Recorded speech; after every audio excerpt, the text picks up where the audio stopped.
এই ছেলেরা তোরা নামাজ পড়বি কোন দিন? তোরা মানুষের বাচ্চা না? জীবন মানে কি শুধু বেডি?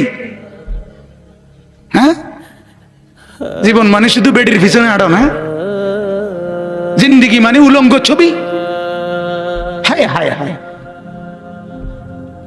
ছেলেদের জীবনে এটা একটা মোবাইল, একটা মোটরসাইকেল, এই দুইটাই সম্পদ। একটা মোটরসাইকেল যার আছে 7,000 ধন পাইছে। সোজা হিসাব, ঢাকা থেকে মোটরসাইকেল ছাড়ে কক্সবাজার গিয়ে থামে।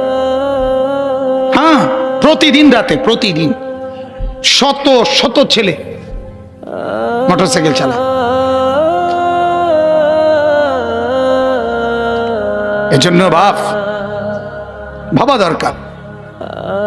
আমার কথা হলো, আমার চিৎকার আমি দিতে থাকি।